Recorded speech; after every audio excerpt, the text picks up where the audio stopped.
Yo, yo, yo, you tuning into the Notion Podcast. I'm your host, Dizzy D Spill, with my co-host in the building. J-Rock, what's going on? What's going on, brother? How you doing, man? Maintaining and campaigning, no complaining. How you feeling? I'm good, man. You apple juicing it? Apple juice and ginger ale today, huh? Yeah, trying to be a little more healthy with my selection. So, water and 100% juices. Okay. None of that high fructose Corn syrup and water. no champagne, citric acid, alcohol, and all that drama. No. I didn't. Whoa. Way too far, buddy. Whoa. I had a drink last night. What? I mixed it myself. Oh, watch your mouth. Yeah, I'm working on my bartending skills. So if you catch me at your local establishment flipping bottles, just tip nicely. Yeah. all ones in the Air Force One on the counter. As long as you fill it up, I ain't complaining. Oh, how do you feel about news today, bro? Have you gotten any news that's enlightening and informative? And then have you gotten an overabundance of news that is like, for what and why are we talking, or why are we still talking about this?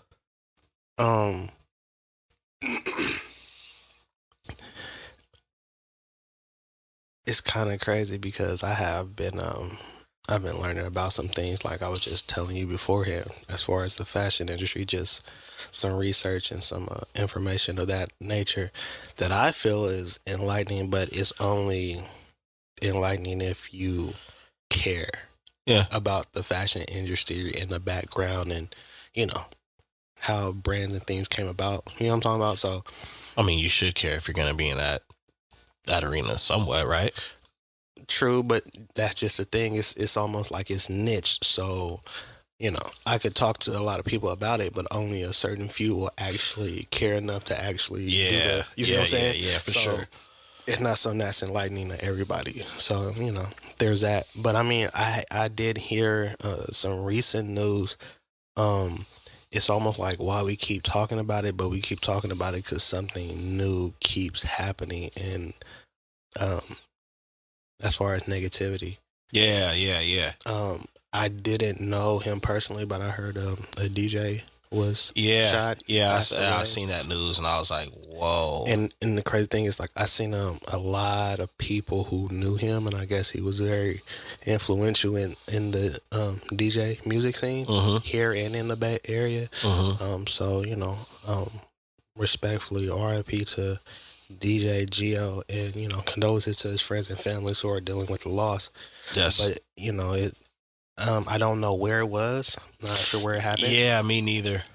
So I can't be like, more violence in the streets of Sacramento, because it could have happened in the Bay Area. But the thing about it is that you still been having violence here, though. There's violence, period. You know what I'm saying? And people are passing, people are being shot, things are happening.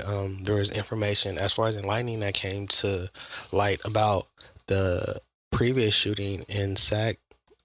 Downtown nightclub, the Sac nightclub or whatever it was. Where I guess it was gang related. Wow. Yeah, they said something like 5 shooters. I was like, 5? Right. So there is something like, so that was interesting to, so it almost kind of made you feel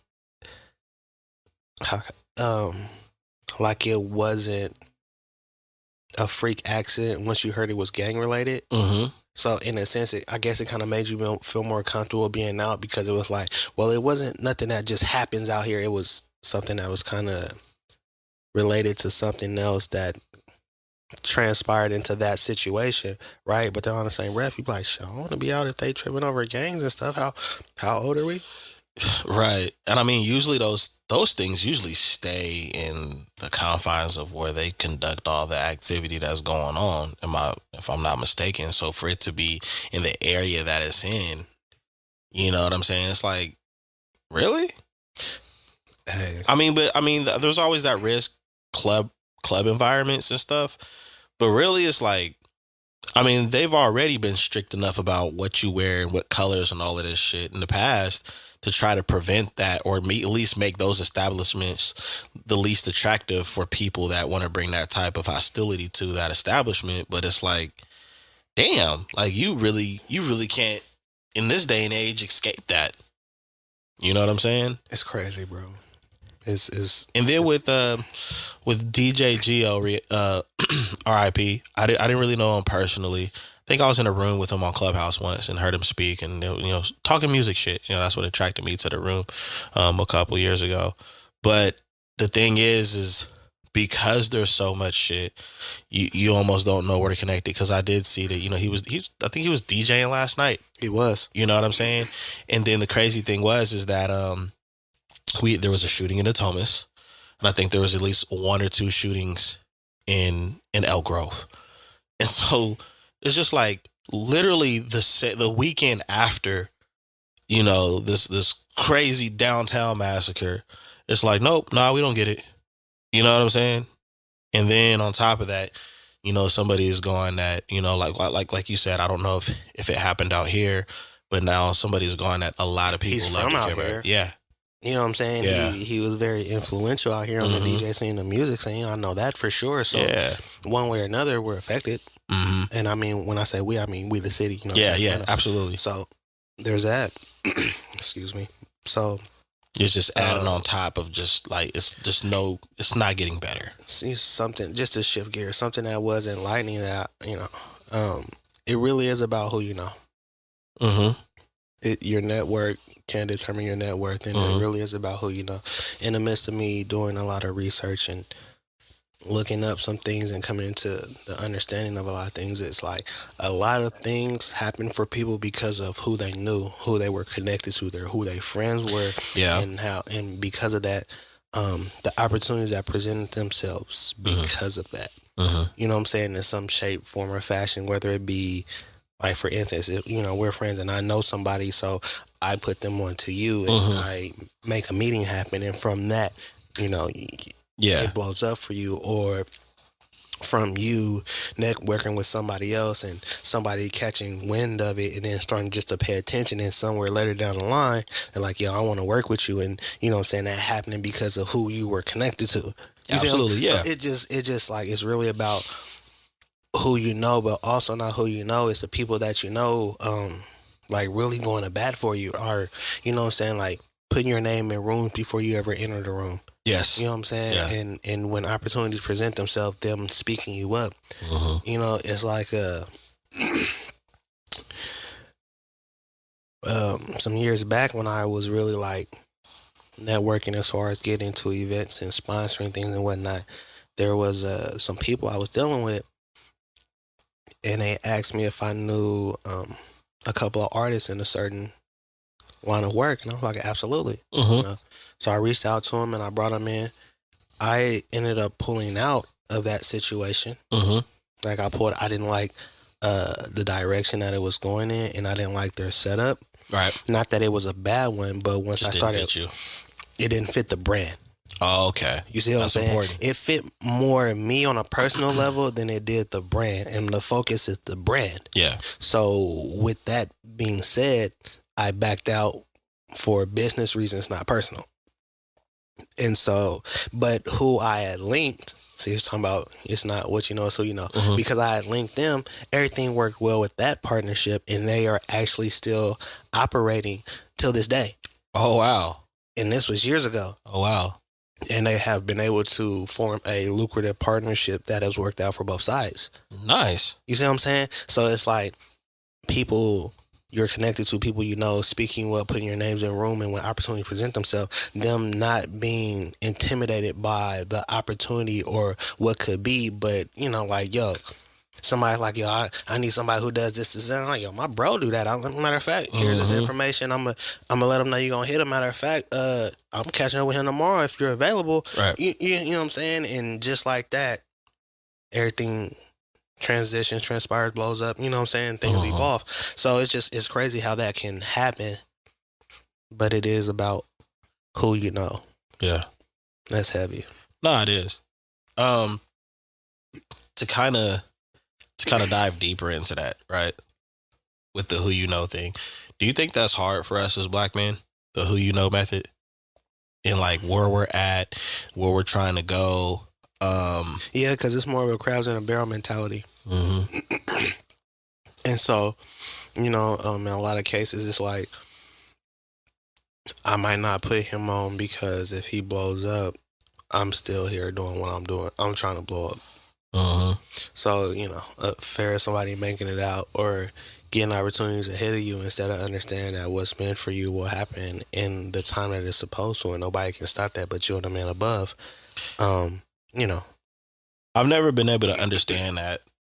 the I mean, intimidation. I understand the crabs in the bucket barrel, and I keep hearing the repetitive excuse about how this all started from slavery and Willie Lynch and all of these different I don't think things. it's even all that, man. It has to do with a lack of confidence in self. I believe a certain level of intimidation and like things of that nature, not having faith in yourself or your work. You know what I'm saying? Because it's like I'll work with anybody. We could do whatever. I'm not intimidated. I'm not worried about you stepping on my toes or you know what I'm saying. Me being pacified in the work that we do and it not coming through or my recognition I'm not worried about none of that. Right. Whatever is supposed to be coming to me, it's going to come to me when it's supposed to, how it's supposed to.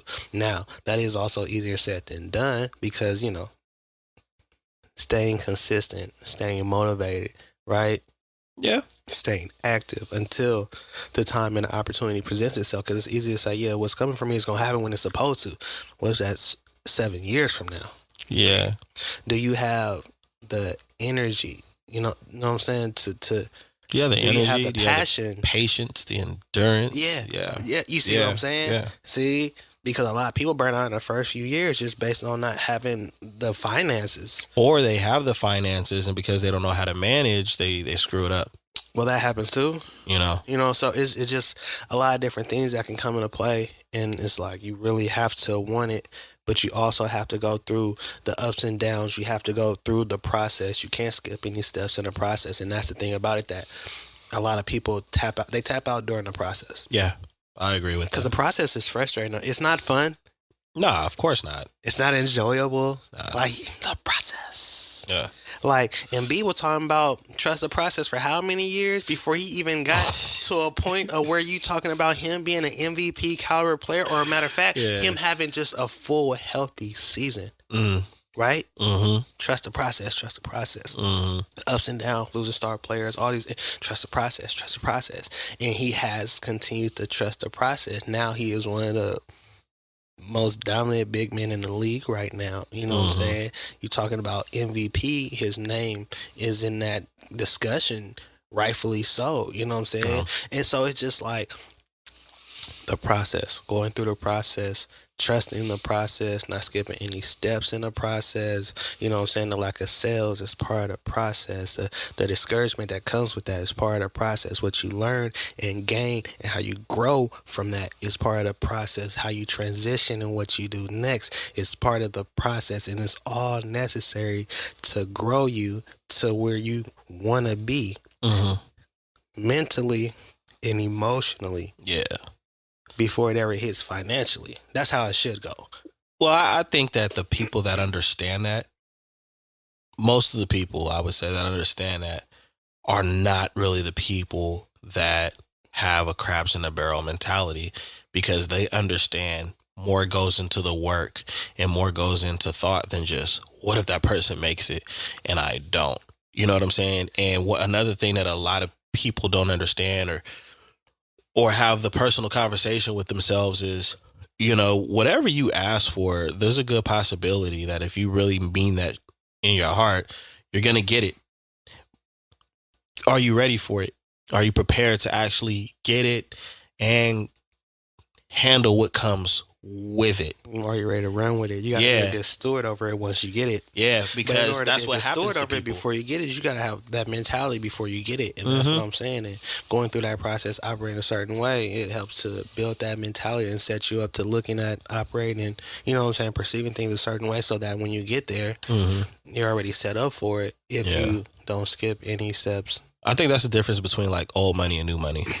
You know what I'm saying? Because the old money understands the process and the value of it. New money, it's just like, I got it. It's going to be here forever.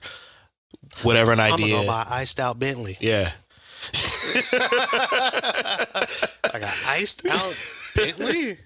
Yeah. Oh, There's a respect there, right? with platinum rims, huh? Yeah, I think that's why that's where the young and old relationships for so It's long kind of has where the been that disconnect clash. is. Yeah. Well, because it's like, in a lot of cases, new money came easy. Yeah. You know what I'm saying? Yeah. And so, with you not having to go through the process, Mm-hmm. you won't respect it. Mm-mm. And with you not respecting it, you're not gonna respect what it is that you have, because you're gonna feel like you can. Yeah, it's gonna happen again. It happened easy. once. Yeah, and Uh-huh. when you feel the process is easy, you're a little more careless. If we were talking about being a good steward over what it is, when you get it, you're not as great of a steward. You don't have great stewardship once you get you're careless with it. Right. You know what I'm saying? And that's how people lose it. That's why I'm saying, you can't you could stop being rich over a weekend. Oh yeah. But wealth hits different. Wealth, you can't just lose wealth. Yeah, wealth goes beyond your years. We're talking legacy. Yeah, and the thing about it is, like, also in understanding that, Mm-hmm. I think that's another thing, because when you talk about old money, that's wealth. Yeah. New money, you rich. You rich. And Temporary. unless you are a good steward and learn how to diversify your funds and invest smart and save and put things in position, you can turn that rich into wealth for the generations to come. Mm-hmm. Or you could lose it in a weekend, and now you're just telling stories about how it was. Shoulda, coulda, woulda story. Yep. You know what I mean? Like, do you MC think Hammer went from 30 million to bankrupt? I feel like he got bread now, but well, we talking about then. Just an example. Back then, that was madness. I mean, he had like 40 dancers, and he was buying horses. He went from getting it started to ending it. Yeah, for real talk. He was too legit, and he quit. I think that there might be a time, I just don't know when, especially in the climate. But I think it is important, that us as black men create a sustainable and reliable consortium amongst ourselves. And I just don't know. Can't put my finger on how that can happen right now. But we need a consortium of us men to really make some things happen. And that's why I asked you. That's why I posed a question. Oh, it can happen. It's possible. And honestly, this is probably one of the best climates for it to happen. If it were going to happen. It's just that I don't think that's a focus.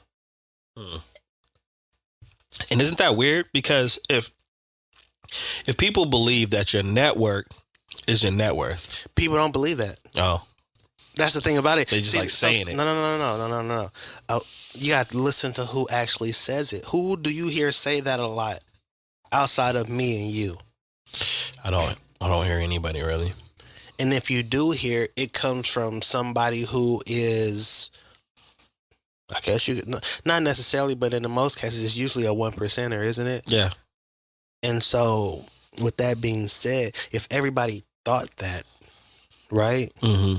Then how you network, matter of fact, not how you network, just networking period would be on a bigger scale. It would be valued more. Right. I stopped going out to events because I be trying to network and people just be out. Yeah. You know what I'm saying? Like, I want to know what you do. I want to know how long you been at it. You know what I'm saying? I get what you're saying, because you were saying like this would be the perfect time, but people aren't seizing the opportunity. Nah. The focus isn't on. It depends on who. You say black man, so that's not our focus right now.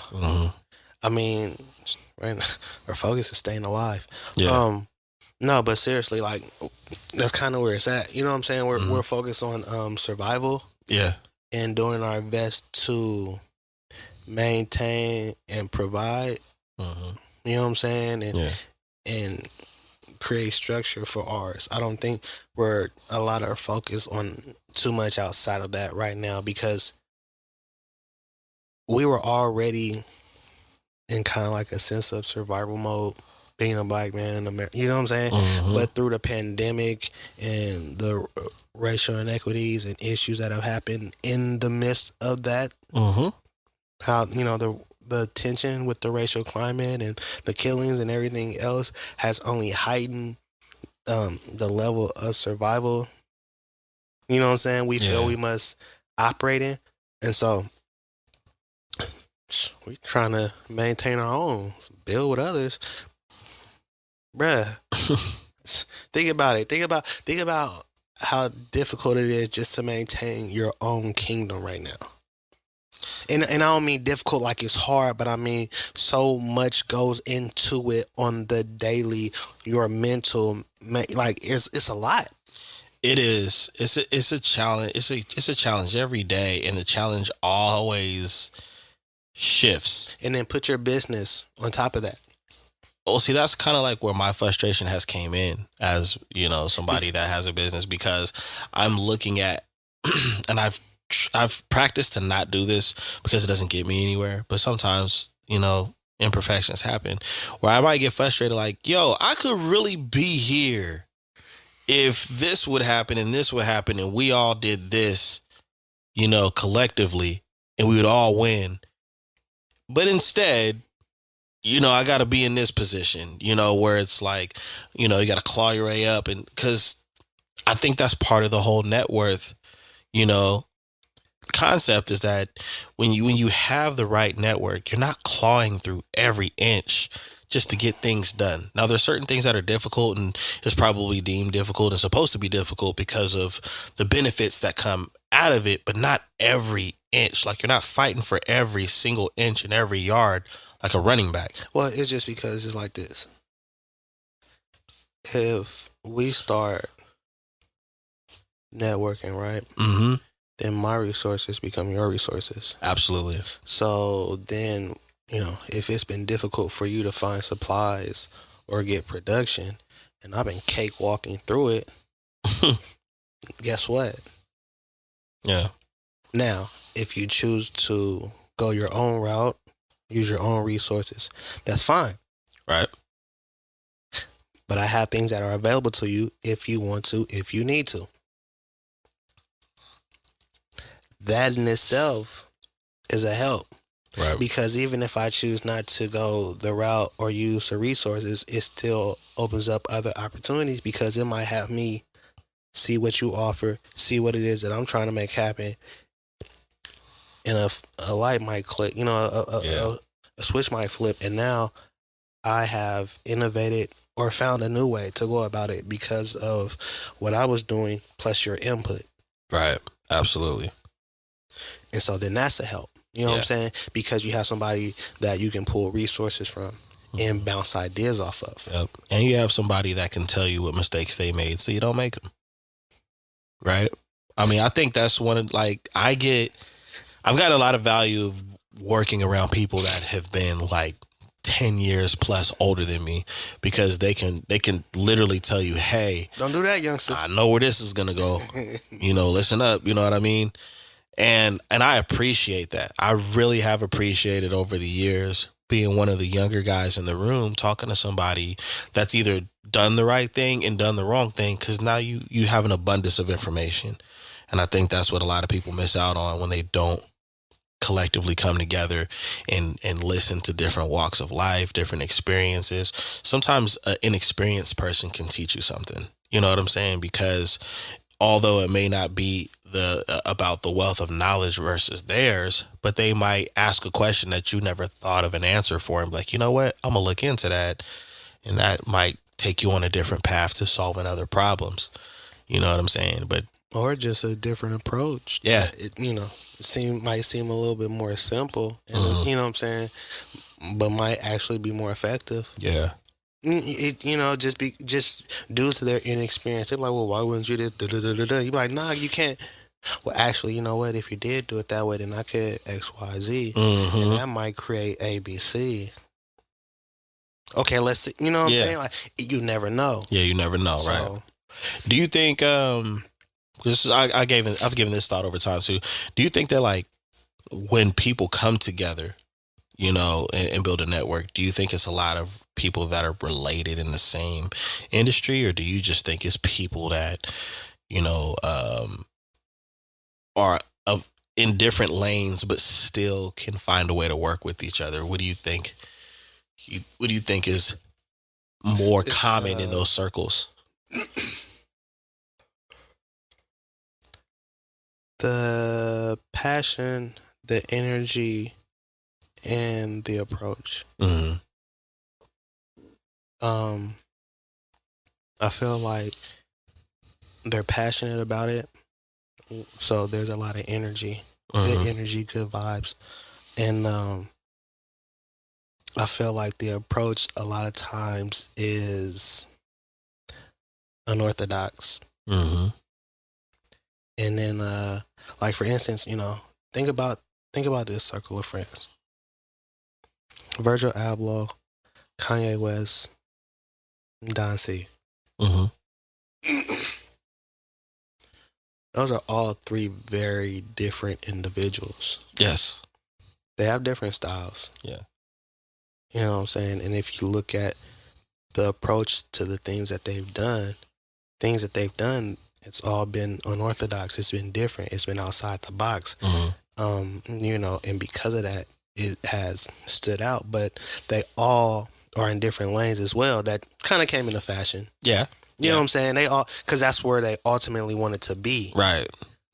But, look at Kanye West's music, whether we're talking about his production skills or his lyrics. Right. You know what I'm saying? It's different. His delivery is even unorthodox. You know what I'm saying? Yeah. It's you look at how Virgil came up and what he's done, or you look at Don C's collection with his shorts or with the Jordan shoes that he did. It's different. Everything was different. Absolutely. And so while they got different things going on, they're like-minded. They have the same passion. They have the same energy. They have the same approach to things. So different lanes don't matter as long as you have the same passion and energy. You know what I'm saying? Because bouncing ideas, if you don't look or think things the same way, you might know that shit is stupid. And while you might need somebody that will let you know if it ain't hot, it's more about the delivery than, you know what I'm saying? Right. It's not what you say, it's how you say it.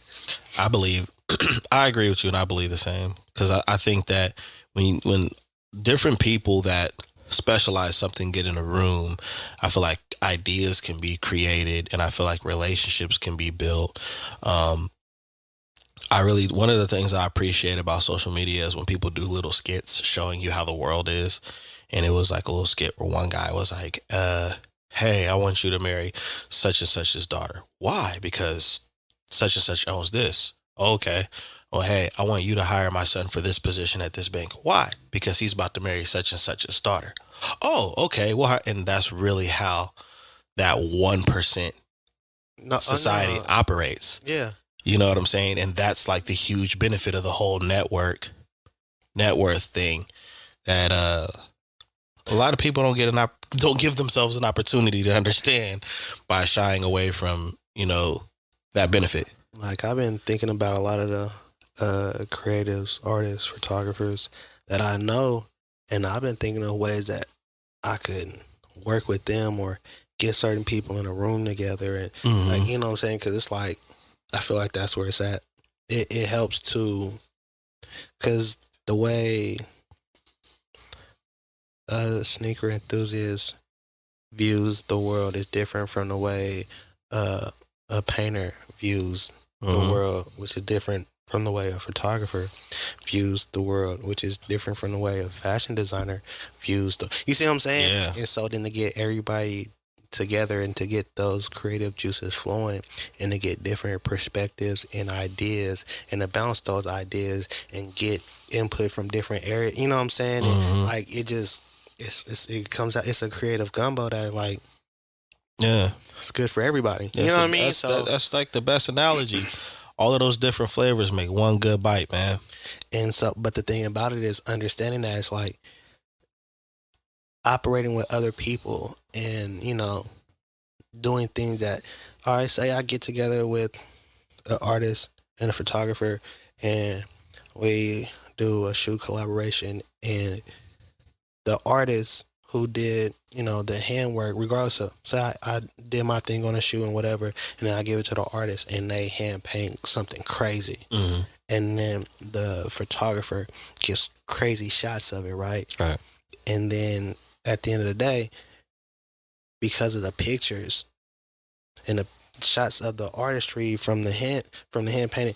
The photographer gets major credit, the artist gets major credit, and sneaker enthusiast is mentioned. Now,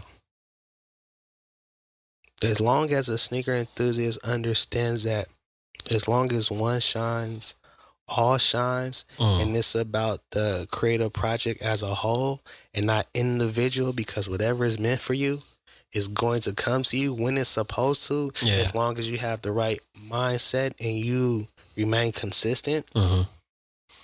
It'll all work out, because your time will come where there'll be a project where you and the artist and the photographer get together and, you know, it's all about you in that instance. Yeah, so we got to get out of the ego mindset for a second. Well, 100%. But the thing about it is, like, social media's created that. It has. And I think that... And stroked it, fed it. I think, not for real, man. I really think that... I really think that even that situation happening, you know it's good when you look at the jar and be like, should have got 2. That's it. I was in the middle of my thought and I'm like, bro is in love with the apple juice. But what I'm saying is, I think that the reason why that happens, the whole ego thing, is not enough people truly know who they are.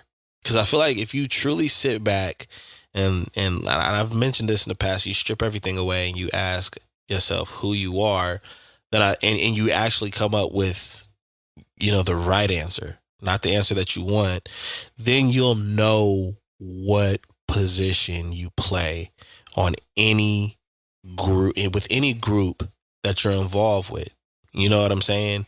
And I think what happens is ego is like the defense mechanism when somebody's in fear or they feel like something is in jeopardy of them missing out on, or whatever the case is. And the whole point is, it's like, even when you sit back and you look at the success of people, they do a really good job saying all the talents, but then when it gets to interviewing that actual individual, they always, most of them always break down like how it couldn't have been possible with this piece, and this piece, and this piece, and this piece over here. Now, despite all the bullshit that, has been going on with Will Smith, when I read his book, I got a really good example of this guy's career and how he kind of stuck with the same group of individuals throughout his career. Like his bodyguard's name is Charlie Mack. Charlie Mack was the dude spinning him around on Fresh Prince of Bel-Air. You know what I'm saying? And they both grew up in Philly. He was some street dude in Philly. And then James Lasseter, was pretty much like his manager / account, kind of like an advisor, if you will, or lawyer or something like that. And he's been involved with a lot of his films, actually being a part of like the directing or producing and stuff. So it's like they've moved as a unit, and a lot of people don't understand it. Like a lot of successful teams, it was a unit of individuals that played a position because they knew who they were, and they're okay with that. LeBron and Rich Paul and his whole circle. Yes, that's another great example. I mean, just seeing how Rich Paul started out with LeBron, and then it leading to him working with other people that trust him just as much. And the thing about it is, like, LeBron brought all his guys with him. Yep. And that's the thing about it. It's just like, everybody's not built like that, though. And that's why it's like, if people would know that, if on their own, not somebody telling them, because you're a hater then if you tell them, but if they could find out on their own, like, you know what, this is what I specialize at, this is what I'm good at, and this is a position I'm comfortable playing in this particular group or industry, cool. You know what I'm saying? Flavor Flav understood that. Spliff understood that. You know what I'm saying? And I'm pretty sure they're doing okay financially. Yeah, Bus said, like, Spliff, that's his right hand. Like, yeah. Spliff gonna always be good. Always be. And that speaks volumes of, for somebody that's play their position, but understood their value in that position instead of, I wonder if I could be bigger or better than this person or that. That's just the thing. There's value in every position. Absolutely. You just have to understand the value of the position. Absolutely. I said there's value in every position. Mm-hmm. You just have to understand the value of the position, because I promise you, the point guard knows how important it is to be the point guard, and the center knows how important it is to be the center. Absolutely. That's who. Now, the center knows how important it is to be the center, and the quarterback knows how important it is to be the quarterback. It's football. Yeah. It's teams. Yep. If you don't know who the center is for football, trust me, he's important. Yes. And the quarterback will be the first person to tell you how important he is. Absolutely. I mean, but that's understanding your position. Yeah. Others' position. Yeah. The value of each position. Because when you understand the value of the position, guess what comes along with it? The respect for that position. Absolutely. And focusing on just that position, because that's where opposition comes in, when you start focusing on other people's positions and doing comparisons. And it's like, nah, you need to focus on the value of your position. And usually those that do, and those that want to master it, they kind of set the bar. And yeah, for sure. And it's like a horse with blinders. You just have to run your race and understand that in running your race, you'll get to the finish line when you're supposed to, and everything will work out how it's supposed to, as long as you focus on your race. Yep. They say race horses, they never see each other because they have blinders on. Just run their race. That's that simple. So, in your perfect world, what would you have in your personal consortium if you could create that bubble and work towards success with consistent groups of people that understand their position and the value of it?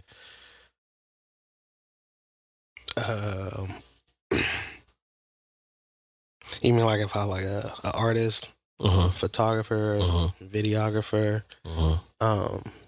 curator, stylist, makeup artist, DJ. Am I missing? Fashion designer, like real, like cut and sew, avant-garde type. Make some, and then a manager, an assistant. Nah. Because the thing about it is, like,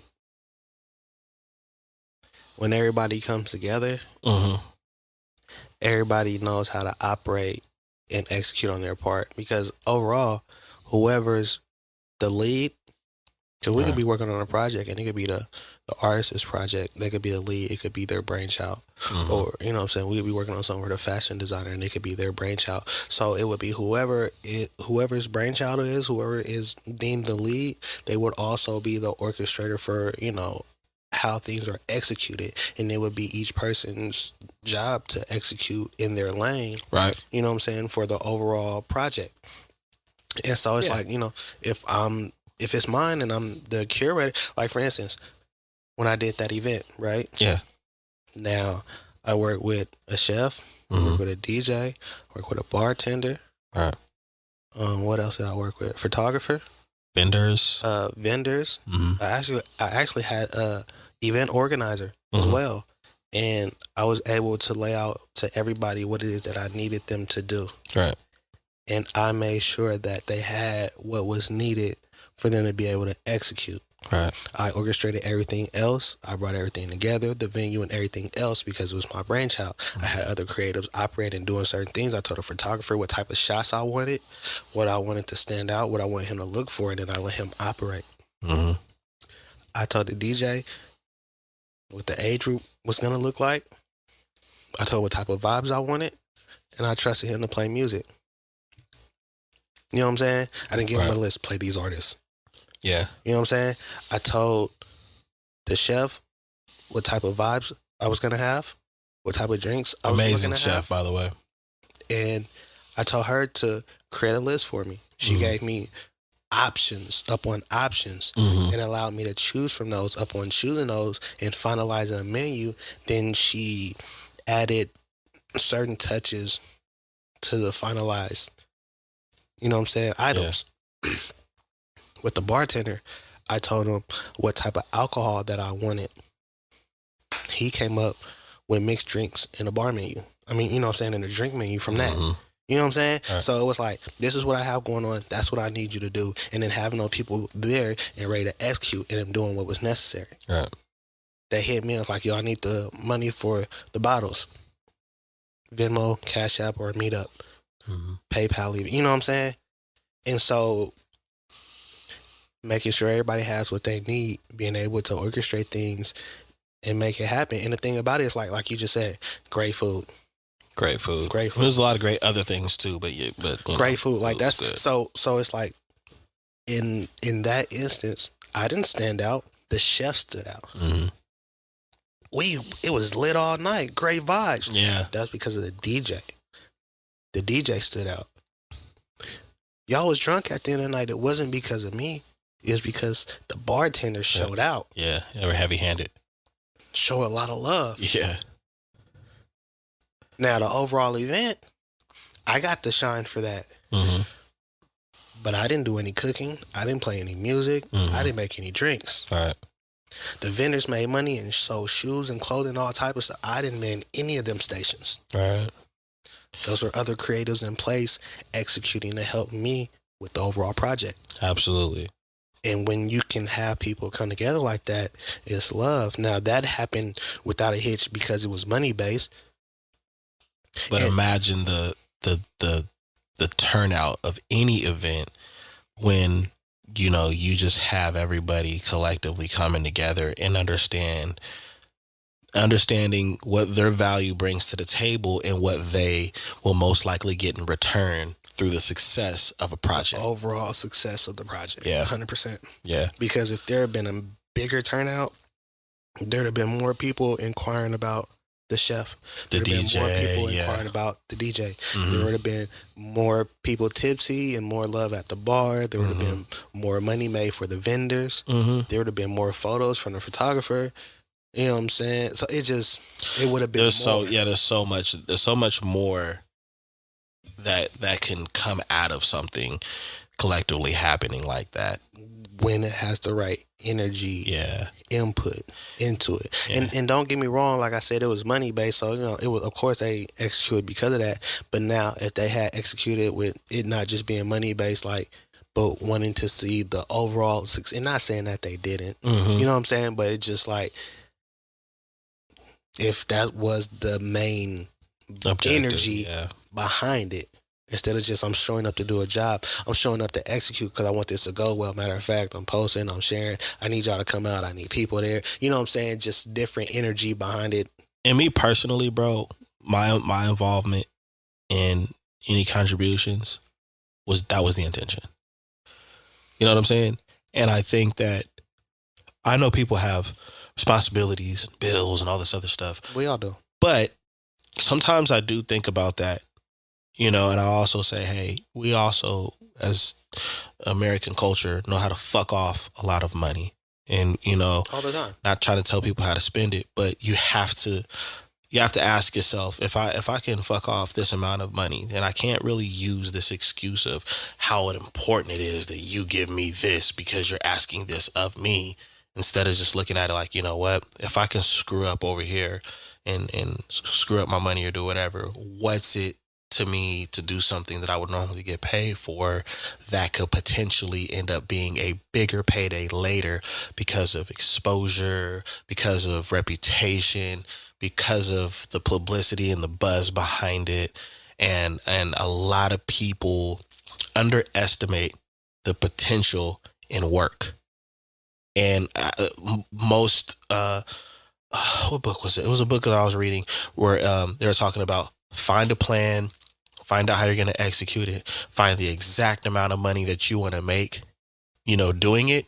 And then once you have all that together, forget about the money, go to work. And I really like that concept because it's telling you what comes first. Forget about the money, focus on the work.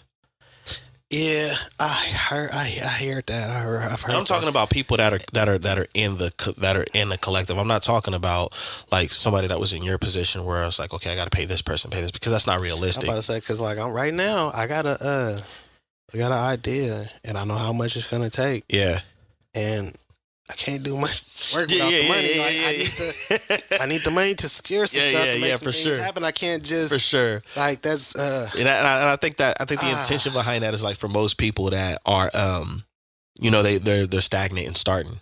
In starting. Yeah. When seeing that's the thing about it, I feel like in starting, like that is the issue. You when starting, you never want to focus on the money because the money's always going to be an issue when you're starting because you don't have any. The whole thing about it is whatever it is you're looking to do, execute, build, or make happen.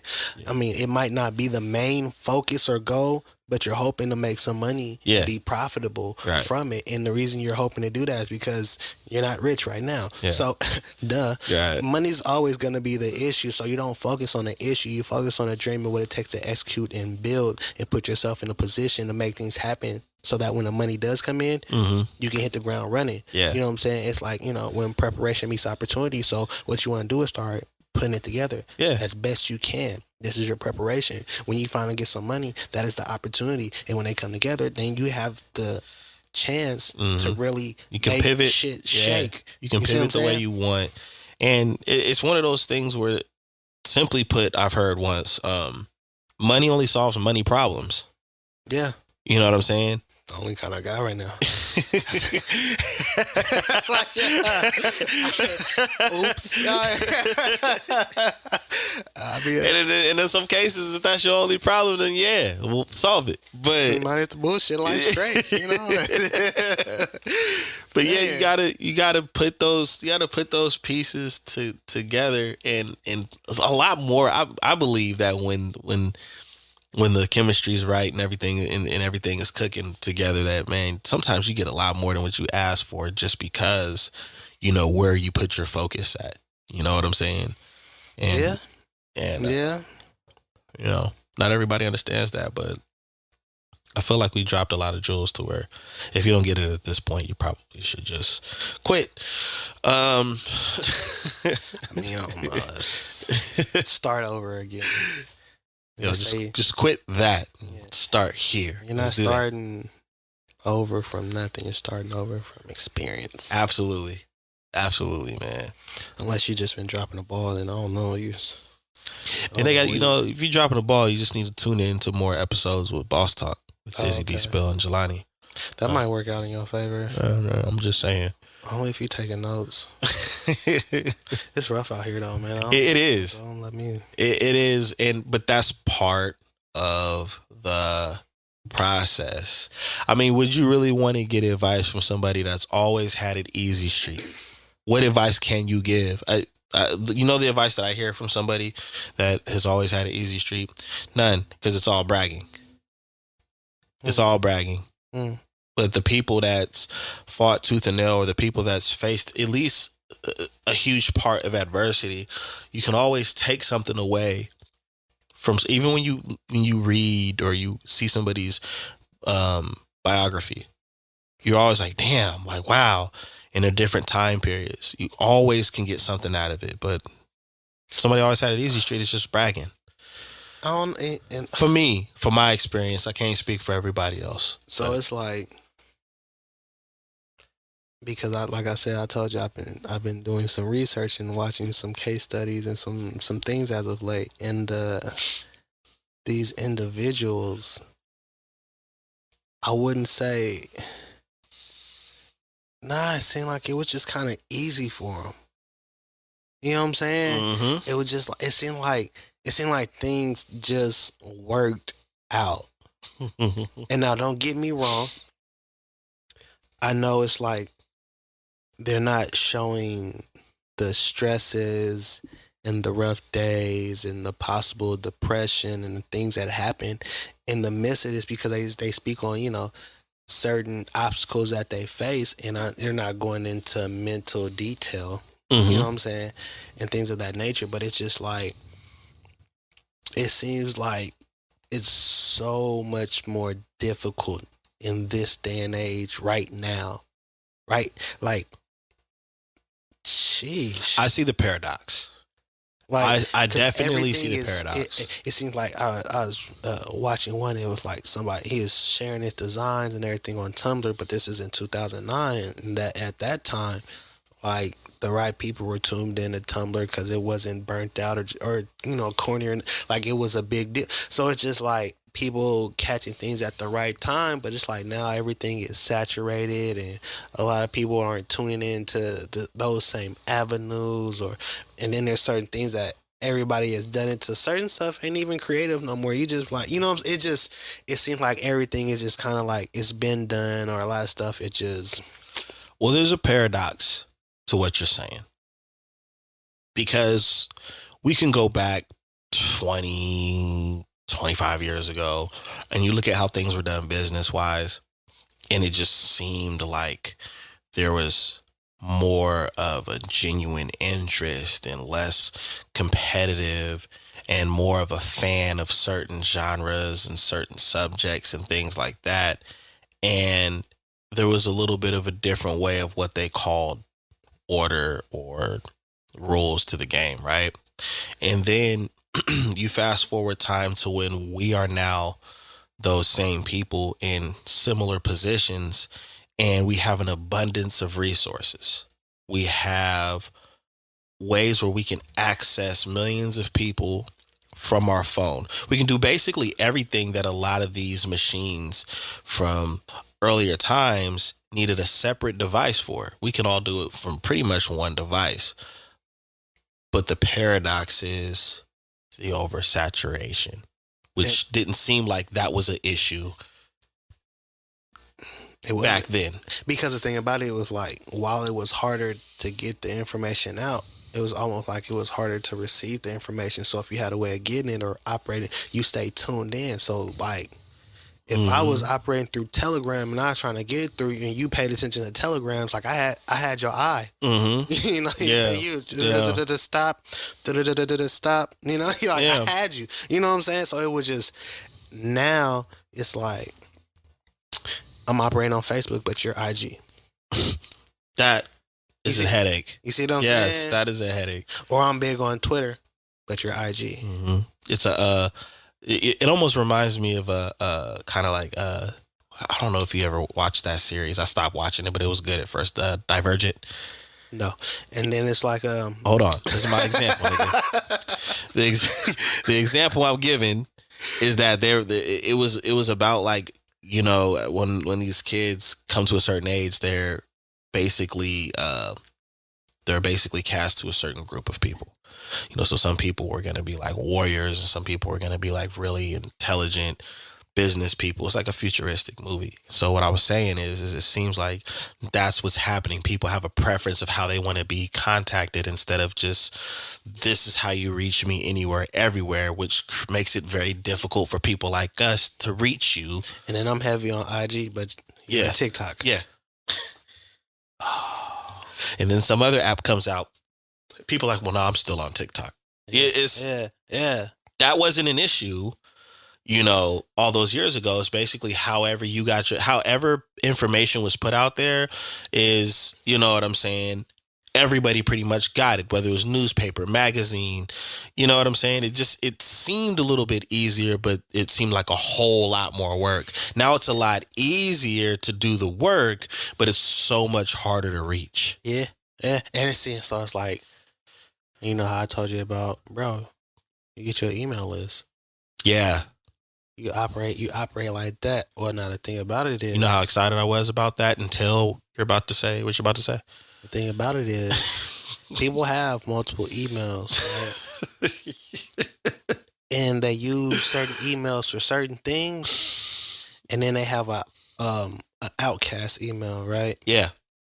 And so people subscribe to certain things to get access to have stuff. And sometimes they'll mess around with the newsletter, but if it's not the primary email account, then they lose track of it. Yep. You know what I'm saying? So then they probably aren't answering, reading, or even opening newsletters or anything, promotions or whatever it is you're trying to get to them, because that's not their primary email. They use their primary email for A, B, C, and you're X, Y, and Z. Or they subscribe and then they put you in the spam folder, so you're just spammed out. That's what trips me out. You know what I'm saying? Yeah. And so it's just like, it's because like I was like, boom, I got like 70, 80 subscribers. Like it's finna get lit. And then when I only had like 10% opening emails, I was like, blood, what are y'all doing? Like where everybody at? Bro, I almost got in an argument with somebody about subscribing. I got y'all. And I had to stop. I thought I had y'all when I got your emails. Thought I had y'all niggas. Nah, you know. They said we ready. I had a scenario. I was like, hey, well, with the Hotmail, can you subscribe? You know what I'm saying? She's like, well, no, I don't want to get tempted. Like, well, no, I mean, it's just updates. So, well, nah, I'm really trying to focus on saving. I just said, fuck it, I'm blocking you because it's, bro. I was getting so frustrated. So if you can't see my shit, that's what happened. I blocked you. But thanks for tuning into the podcast. But I just got frustrated because it's like now we're at a point where it's difficult just for people to press a button and say, you know what, I might like something in the future.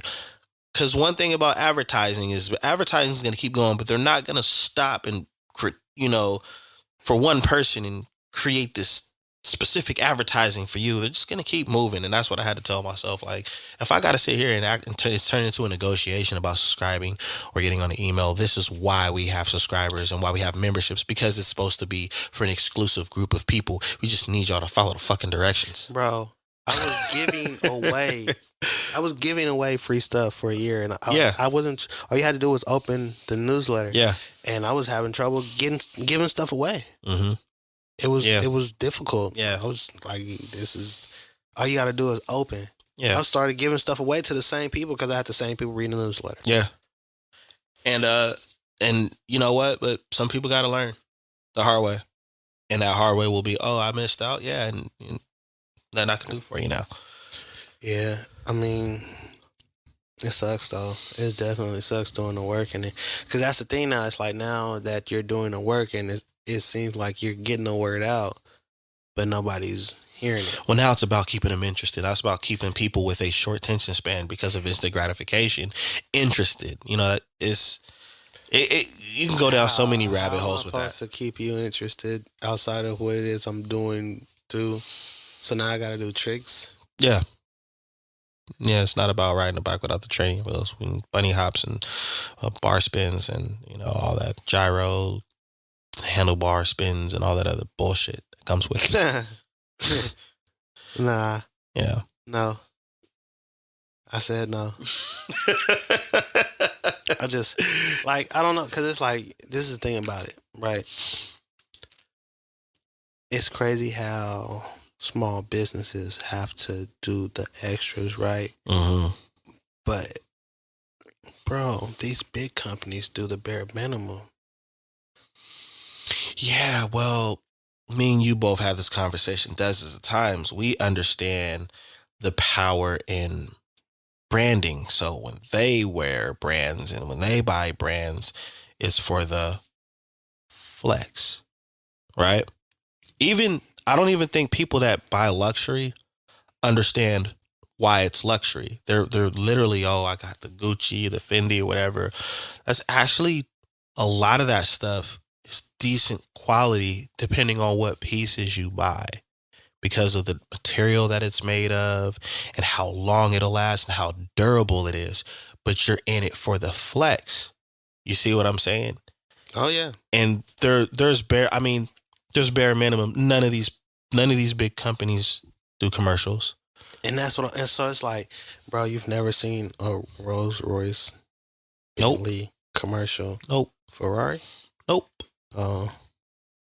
How many Gucci commercials do you see? None. Dior? None. Oh. How many Supreme commercials do you see? I don't think I've ever seen a Supreme commercial. That's crazy, huh? What about Bape? No. Essentials? Nope. Huh. That's wild. Wild. And a lot of those, most of those, not all of them, but most of those brands have been around for a very, very, very, very long time, right? And there was a certain group of people that was up on game because of their intentions on why they were buying the product versus the intentions on why people buy it now. You know what I'm saying? It really was a damn near like a members only thing. You gotta understand something. When that's just what you do, or if that's just how you operate, that's not a flex. It's only absolutely a flex. I agree with that.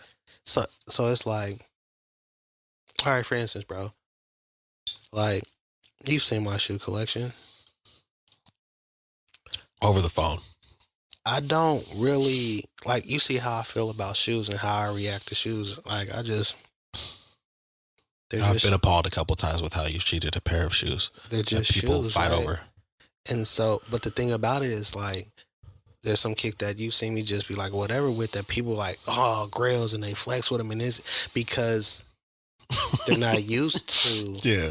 You see what I'm saying? Yeah. Like, bro, I've been dealing with kicks and collecting kicks easily 20 years. Yes. Easily.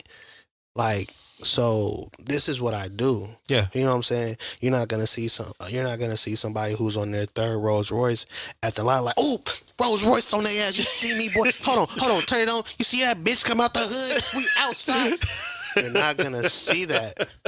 You know what I'm saying? That sounds like new money. You know what I'm saying? Yeah. No, hold on. Open up the door. Show them the roof. You see them stars shining? Like, you're not Hey, yeah, that's been a thing too. The damn stars. You know I'm like, what I'm oh, saying? you ain't never went nowhere. You're not gonna see somebody on their third. You know what I'm saying? It's just like, you're not gonna see a Rolex owner like that has a collection of Rolex. You're not gonna see him on IG taking pictures like, yeah, outside. What you see? What is that? That's that Oyster Perpetual. Like, you're not. I sleep like this, nigga.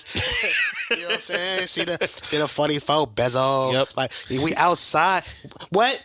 Huh? 10 bet. You're not gonna see. You see? You know what I'm saying? Like, it's different when you're not used to. Yeah. You act like you're not used to. You come across as such. Yeah, you are very new to this.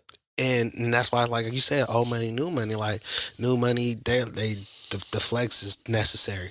Oh, yeah, for sure. For sure. Yeah. Old money, they don't. Old money is almost secretive. They don't even want you to know. Is that the new? Shh. Yes. It's a rental. Yeah. I'm leasing. That's one of the things that I'm leasing. I've laughed at a couple times on my own. Where let's just say J-Rock number 3. I'm leasing. We went to a couple joints, right? And you'd be like, "Yeah, man, bro, I be thinking you finna pull some shit out, bro. You show up in Team Jordans." You be working though. No, but the thing is, right, is that at the sneaker event, I thought you was gonna come correct. Yeah, I was just kind of like looking at it like, I like that though. You know what I'm saying? Because I know what I can do. You know what I mean? And that's what you were, and that's kind of like to kind of piggyback off what you were saying, where when you really do this, you know, you can do that. You can do your thing, because it was never about y'all. I don't get dressed for y'all. I get presentable for society, but I don't get dressed and coordinate for y'all. I coordinate for myself. Bro, it's crazy. They see my page and they see all these kicks, and now I pull up in like cocaine low top Air Force Ones, and they're like, "Are your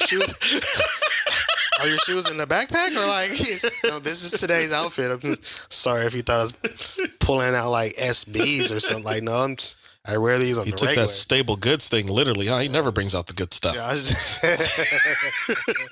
right? Like, you know what I'm saying? It's just like, the other day, someone like, "What you in, beaters?" I wear these all the time, bro. Like, straight up. Straight up. It's not a big deal. Yeah. On the same breath, I'll pull out somebody's grill and go to the grocery store.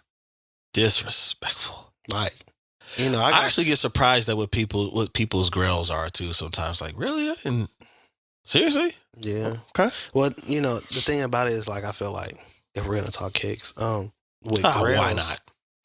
I feel like grills I don't know. In my personal opinion, your grill can only be an old shoe. Your grill can't be something that just came out. Like I don't know. It's just that don't make sense to me. Like grills are something, a shoe that you want, that you've been wanting, that you've been drooling over, that it's at the top of your list. Like at one point, I would like to have, I would like to own. What if it's a shoe that you didn't think was gonna come out that's fairly new, so you wanted it and then it finally came out? Well, I mean, that's different because they play with us as far as shoes and release dates and samples and friends and families and things being pushed back. So you can see a colorway of a shoe and be like, "Ooh, that's nasty. I would love to have that." And then like they never release it. And then they do like they finally release the closest rendition of it. Mm-hmm. You know, and then they be like, "Oh, I've been wanting such and such." So now that it's like the what are those shoes? The UNC Jordan 4s. Yeah. Right? Yeah, yeah. So when the actual UNC PE Jordan 4 came out, oh. Yeah. Oh. Yeah. And get your hands on them. So when they bring out the UNC colorway Jordan 4s at release, right, that's the closest you're going to get. Right.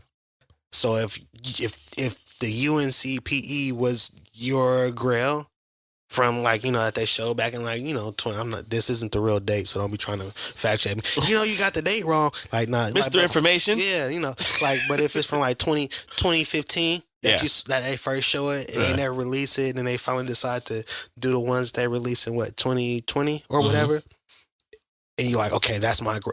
That's somewhat understandable. Yeah. But it can't be no new shoe came out of nowhere. You're like, yeah, that's my grail. Like, it's been out 3 months. That's your grail?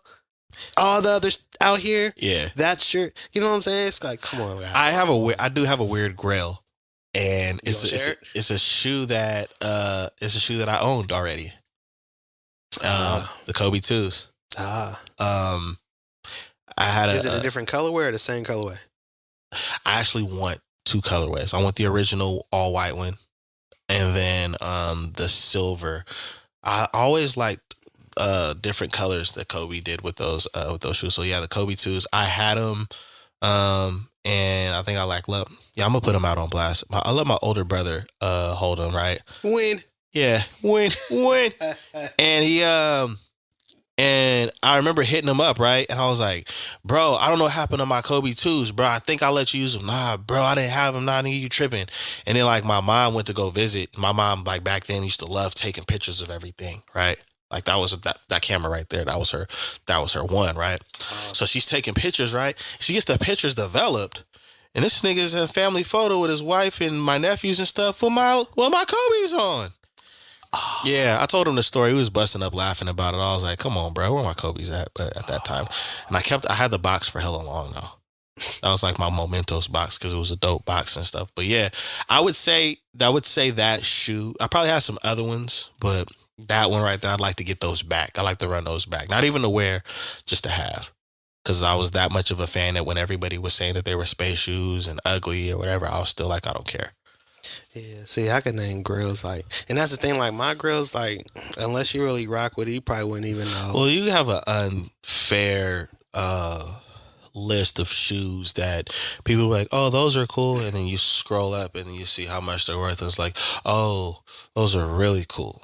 Yeah. So your grills are a little bit different of a status level. One real sneakerhead, one world sneaker crank aficionado, aphrodisiac, whatever y'all call yourselves. Gosh, the One World Crank Air Force Ones.